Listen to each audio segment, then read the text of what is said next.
guys, welcome back to another episode of Fantasy Fiction Friday. Now, we are reading The Ladies of the Lily, Dystopian Tales of the Fae, which is an anthology of short stories um, that kind of go over the descent into kind of a dystopian society of a colony of Fae. Um, like I said in the end of the last story, we are going to be skipping stories 12 and 13 because they are just sorry. Um, they're not safe for work. And even if they didn't violate TOS, I still wouldn't feel comfortable reading them online. If you do want to check them out, they are on KU, as well as if you want a physical copy, you can get that on Amazon, and I appreciate it. So let's get into today's story. The Royal Reign of Fleur the Sixth, Victoria's Tale. Thank you, I said impatiently, glad to have the task complete. I gazed momentarily, admiringly into the mirror from where I had perched on my wooden round stool for the past hour as she intricately braided my hair. The braid flowed down both sides with charms and ribbons running randomly through it. My servant girl had done such a lovely job. I looked into the silver mirror with pride, wondering why she had not bothered to style her own hair, which sat in an unkempt bun on top of her head. Light green tendrils framed her face. She could be such a beautiful girl if only she tried. I knew she knew how. I owed her all of my beauty, from my hair to the makeup on my face. I jumped up from my perch and busted out the door. Styling my hair had taken longer than I would have cared for, and I was in a hurry. Moss, the eldest of my 4 brothers, would not wait for me to get presentable before starting the hunt, and I didn't want to miss it. Girls, excuse me, ladies, were not to partake in such activities. I didn't care. The thrill and the exhilaration of the hunt was far too enticing. Why did men get up to have all the fun? I was going. Why should I have to live up to the asinine gender roles and impossibly boring standards accepted for a lady? I had already been promised, and my betrothed would be remiss to not marry me after all. I was the highest fae in service of the king, and maybe not a princess, but a duchess was the next best thing. I was the next best thing. The second most desirable in all the realm. Being next to me, simply being in my presence, much less in my inner circle, automatically rose one's position in society, and I knew it. I had no qualms in using it for my own entertainment or obtain anything that my heart had wished for. Today, I wanted to hunt. I would not lose a proposal over it. Having me in his house would raise his status exponentially, which meant I could do whatever I wanted with very little consequence. I took pleasure in the rural expeditions in which they, as in my brother's and his friends, would torment the giant, sometimes by placing the bees in the path for the giant to get stung. It had been a game of tradition from the times before the Great Oak. A more romantic time when the Fae had roamed free in the Willow Glen. It had even become an Olympic game, one in which Moss was sure to be victorious. His endeavors had brought the entire family fame amongst our peers. In fact, everyone loved Moss. Not only because he was victorious, but he was beautiful, came from good blood, was close to the king and the prince, would soon be crowned, given his father's age. Oh, yeah. Moss would surely be the king's right-hand man, without a doubt. The position had already been promised to him. But Moss showed no interest in marrying. I mean, and I had been forced to sit through the retellings of all of his escapades right at the dinner table. Now I was the only lady in the family. All the table and all the men would laugh at my discomfort as if their stories and descriptive language was suitable for my delicate ears. I was a lady of the lily. We were the most of Moss's conquest, which meant I had to look these ladies in the face, knowing what they looked like during, how they, how they. I had to attend meetings and socialize with these women, knowing what I knew, having the images of them in these precarious positions in my mind. So fun. Still, I did love to go on hunts and games with him. So I would suffer through the masculine conversations. I could tell Moss did not want me there, and he took a round of verbal shit for his little sisters occupying men's spaces. I could see the anger rise as his friends would look me over and exchange whispers about me as if they had a chance. I wasn't there for him. I had no need or desire to hunt for a man. I was hunting the giant and using the bee as bait. I loved it. So forget them. I did what I wanted, and I wouldn't be stopped no matter how hard they tried to make me uncomfortable. I wouldn't even give him the pleasure of seeing me blush. Moss, though, his anger showed. His skin would redden, his palms would ball into fists. I guess to him it was all right to covet ladies, but no one could covet me. Shaking off the ugly face of sarcasm that stared me down with every other thought, I rushed out, racing towards the hunting area alongside the path to the raven's cage, weighed down by the weight of the gowns. I should not have flown to begin with, so unladylike. So I fluttered, struggling beneath the many layers of cotton silk and intricately woven brocades over the green blades of grass. The layers would catch and tangle despite my dodging between the tall shafts of weeds and under the tall blooms of the fields of flowers. Damn these skirts! Chaste and cumbersome. I was convinced the only men were more apt to manual labor was because their clothing allowed for them to move more freely. And while the styles of gowns were beautiful and met the requirements of modesty laws, they served no practical use except to say, with no words needed, "Look at me, I'm so rich I can wear layer upon layer of cloth." I had once read a tale of the Fae from a time where the Fae wore nothing at all, no shoes or care in the world. That was fiction, and my life was all too real. I was undoubtedly romanticizing it.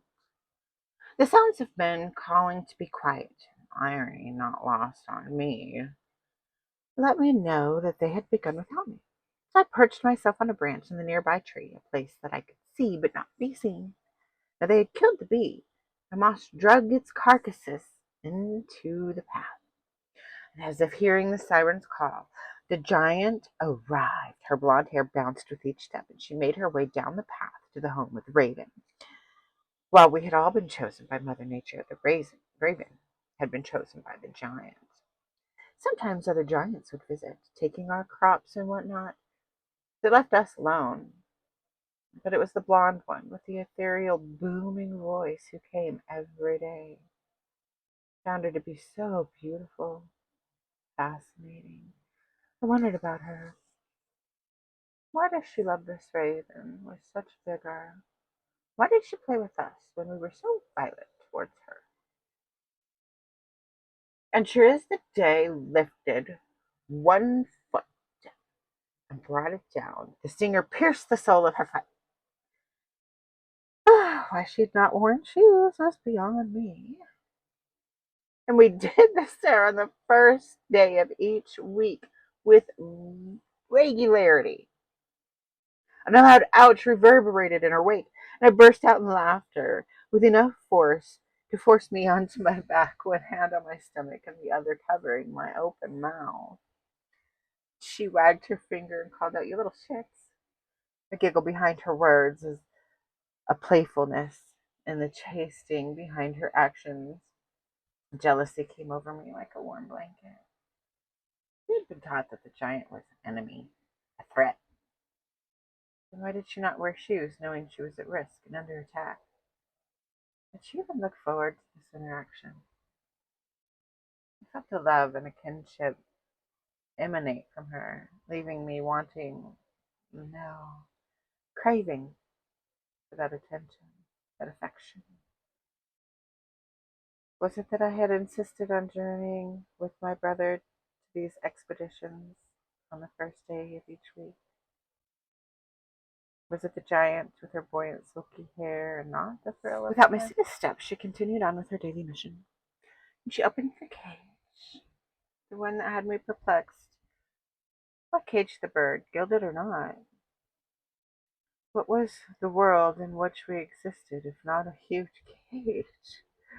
And she did this every day, unfazed, if not unknowing of my peering gaze and fascination with her. She opened the cage, exhaling with the sound unique only to her, a cross between a caw and a whistle. And the raven took to the back of her hand and she spoke to it, words beyond my understanding, with sounds of praise and love. The raven flew free out of my sight and out of hers, and she would surely return at the end of each day, and the raven would again return to her in the gilded cage. What power she must behold to conquer a free bird and to control it with no more than a single sound. The men ran, seeking shelter from the perceived threat, hiding from the raven as it took flight, leaving me behind with two little bodies that had breathed life only hours before. I fluttered to one with all my strength. I drug it into the path of the giant, stepping every few steps to move and reposition my skirts that would forever be in my way. On return of the giant, she stepped over the bee's little body. It was swept up in the hem of the giant's long skirt that trailed behind her. She walked away, offering me no attention. She had not even known I was there. I readied for the annual celebration of our foundation, a celebration of the original king reign. We celebrated our deaths, we celebrated our history. I would never be celebrated in memory, but the king I served one day would be, and that had to be enough. I had to accept that it would always be second best, and that had to be enough. My girl once again braided my hair beautifully. She tied my gowns in the back, and they were full, rich, a vibrant tulle under layers of silk, topped with gold brocade adorned with filigree. The vibrancy contrasted with my yellow hair. A satin yellow ribbon tied in a large bow just beneath my wings. I was the picture of perfection. I looked at the silver mirror, admiring my reflection as I blushed my cheeks in a pale pink and stayed my lips the matching shade of red. My body vibrated with excitement and anticipation, mostly because there would be games and hunting expeditions, a chance to admire the giant. I hoped she would grant me the attention I so coveted. The room filled with an energetic buzzing of the day, laughing and talking. I too joined in, laughing with the ladies of the lily at nothing of any consequence, pointing out the cute men and recounting gossip, patiently waiting for puffed pastries filled with cream to be served while I drank red wine and watched the men, watching Moss as he readied for the hunt. The ladies of the lily loved Moss. They coveted him, and most of them had him. A bond they shared, and I was more than knowledgeable of yet still on the outside of him. And being my brother had not kept them from outwardly expressing their desires for him in the most primal of ways. I had no choice but to laugh along, and inwardly, I was laughing at them. His telling of their escapades fell in a less romantic nature. I didn't share these tales, though, out of respect for my ladies. So the girls, they were just as descriptive. The choice of words, though, kind of in a different light. Maybe a little more savage in their retail. The horn bellowed loudly, echoing through the halls of the great oak, stealing our attention and ending our conversation of salacious and frivolous things. The game, the hunt, was to begin. I rose to the tip of my toes, fumbling with my binoculars, trying to get a good view of the men. And once they passed the row of roses, then lilies, and finally daisies, they would exit the view of my sight. And I would have to sustain my excitement with memories. I was among the lady who was born to witness to what it was like in the field. I was the only of the ladies that knew what it was like in the field and how it felt to be in the presence of the giants. I couldn't stand it. I could not. I would not wait for the verbal play-by-play that would run through the dining hall with the night's festivities of meat and flora, meads and wines. The verbal retelling simply would be littered with exasperation and told with a prose that teetered on the untrue. I had to see for myself. I needed to be there. They would all be watching to the west, so I went south to avert their gaze.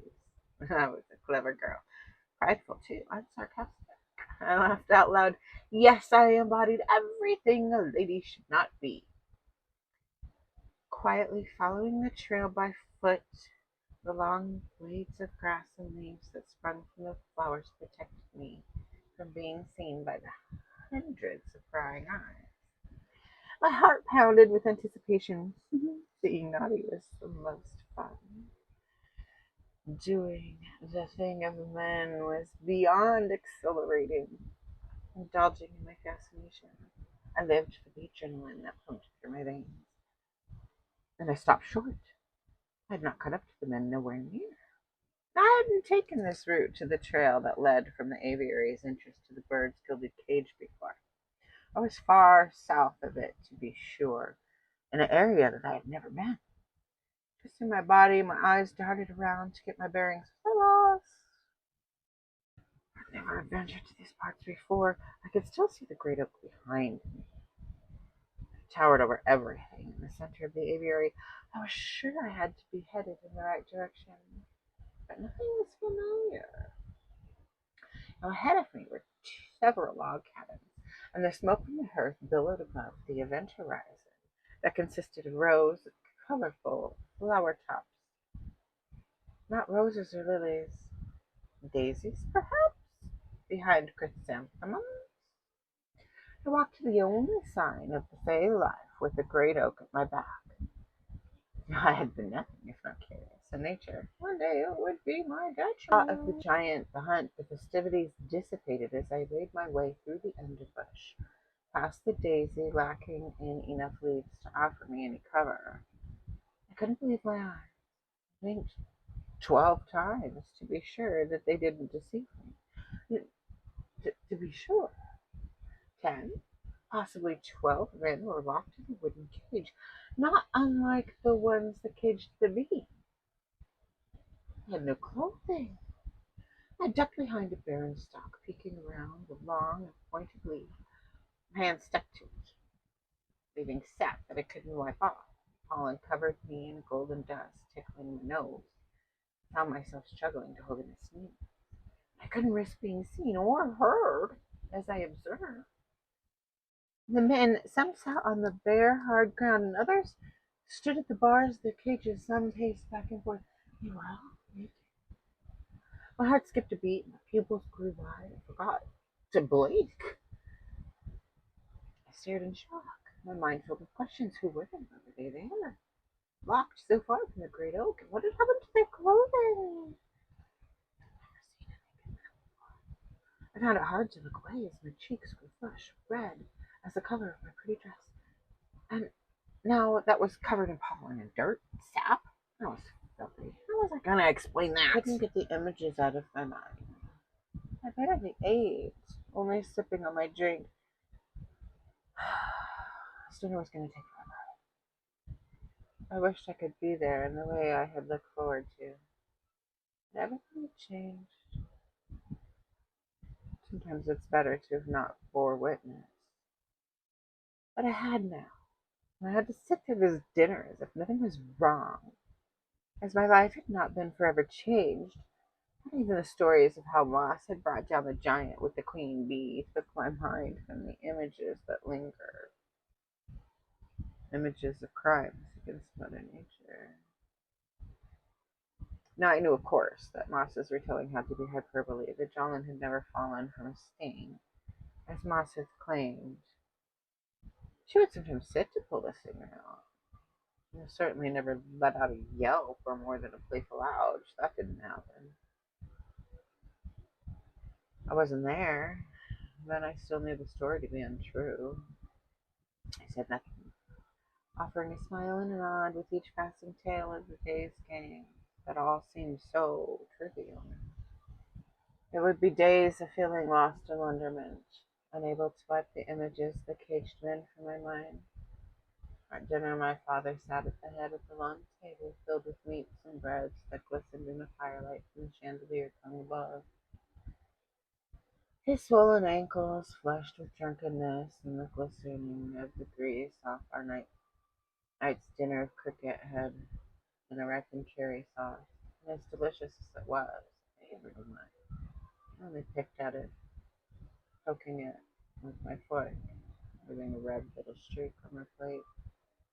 In contrast to how the men ate with their hands, not bothering to wipe the sauce with grease from their fingers with the linen napkins provided, sucking it off their fingers between inappropriate stories and bouts of laughter.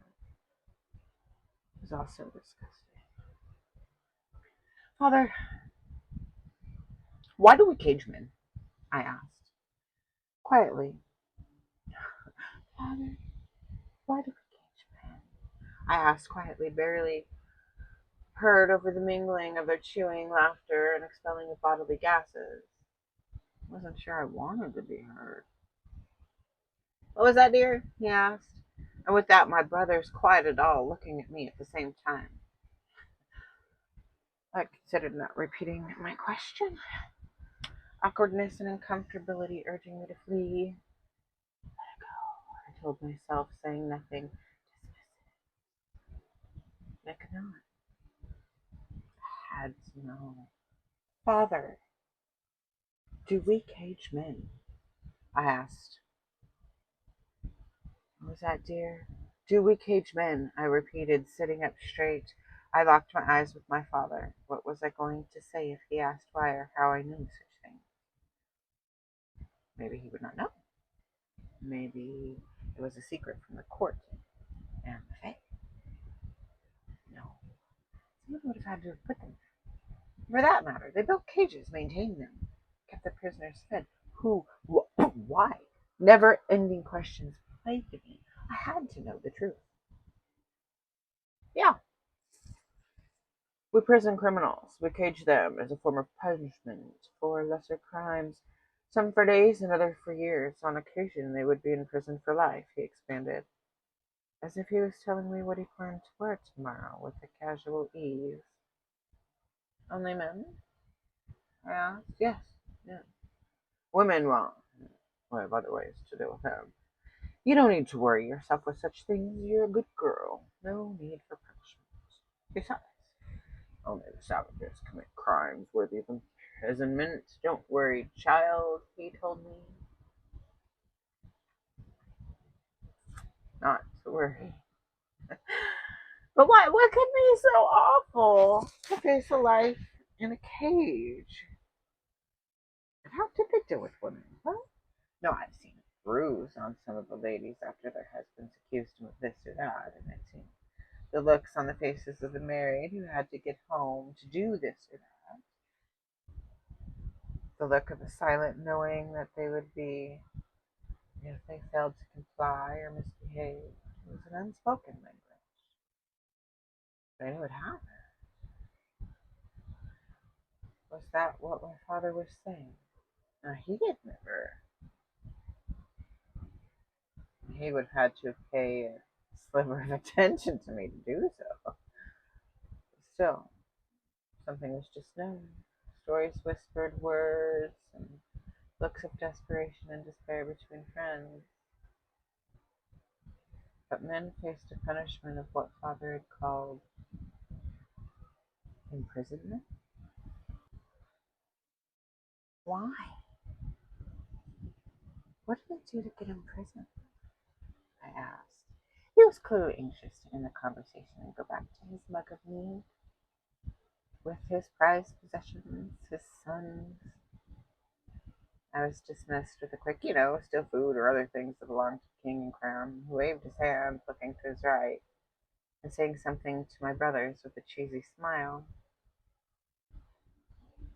Why would anyone steal food? I wonder. I had spent more than my fair share of time outside the protective walls of the great oak. I knew that food was in abundance. The giants cared for it and grew more than enough, not just for us, but for several of them that lived in the stone castle outside the glass walls of the aviary. I had watched them with fascination from inside the walls several times throughout my life. Had I been in with them? Didn't understand. Food? Were there other punishable offenses? The cold dinner warranted a hard enough to bruise, and taking a cup of applesauce could land you in a cage. I had so many questions. No one to ask. Not once amongst my brothers had the ladies of the Lily, never, not once, had I ever heard them talk of prison. The only laws I knew of were the ones posted on the walls of the coffee houses or the common areas, usually things about work hour vouchers or paying taxes and whatnot. I needed to see them again. I hoped I would find the courage to talk to them, the prisoners. Maybe they could. Maybe they would answer my many questions, questions that grew in number with each passing hour. I couldn't shake my mind free of the bewilderment and the curiosity, and it overwhelmed me. As it turned out, I did not have the courage. I would like to say it was because when I arrived, the tall woman with the blonde hair, was seated nearby the prison encampment. But even if she had not been there, I think the fear and the reality of the moment, I wouldn't have found the courage to approach the prison. But she was there. So propping my face in my crossed arms, I watched her, and then, from the hidden comfort of the lily in which I hid, I had worn a white cotton dress, easy to clean. The pollen covered me softly. The scent filled my nostrils, leaving me with a desire to sneeze it away. I ignored it all, completely transfixed on the giant and the prisoners. She sat quietly, brushing the leaves from her feet, probably relieved to find no dead bees in her path. And then she took the top of the cage and broke the prison down, setting the Fae free. And some of the prisoners fled, thankful for the freedom, to be sure, and others took sticks and twigs, attempting to spear her. She laughed as if it was a game. She clearly failed to realize that this was their fight for life, honor, and freedom. I couldn't blame them. I too had wanted to run, but then I had a place of safety to run to. I may not have known much, but I knew our king was not just or kind. He was not one given to mercy. No, surely as I hid there, the prisoners couldn't return to the great oak to find safety or comfort. So where would they go? The aviary, expansive as it was still only so large. How would they hide from the king's guard, who would surely come after them? Wouldn't they? I mean, I hadn't seen any guards out here. And more questions just flooded my mind, and my body began to buzz with anxiety. Did I just see what I saw? Do I tell? Who would I tell? The king? My brother? Surely Moss would know what to do. I wanted to flee from the concern of being seen, being caught. But my body defied my mind, and I stood there frozen like a fabled deer fleeing like a moth to the flame. I could not force myself to flee or to look away. The prisoners were free. I had something I had to say something, didn't I? What would I say? Perhaps I could help. I could explain what I had witnessed, how the giant had torn down the prison and forcing them to flee for their own safety. But then, why was I there? How would I explain that? Just tell the truth of it all. I told myself it was the right thing to do. I had to do the right thing. I wasn't going to be punished for it, was I? So I returned home with the setting sun. And at dinner, said nothing. I had tried, but the words, they just wouldn't come out. I played with my food, and I twiddled my thumbs, and I offered a forced smile whenever they had spoken of. And I wanted to pay attention. I just couldn't get my thoughts raced, stealing my focus, and I said nothing, and I hated myself for it. I was a witness to something I shouldn't have been, something that had nothing to do with me. I told myself I wasn't lying. I didn't like crying. It didn't feel good. But what was an omission of truth, if not a lie? Then again, nobody had asked me about it. There had not been any talks or rumors. It was like nobody knew. Only me. Just me, drowning in the silence. Words of secrets went by. Just as so, and I wondered if it was all behind me and I would never know what had become of the prisoners that escaped that day. It would be my secret. One I would take to the grave, and with each passing day my trepidation withered and waned.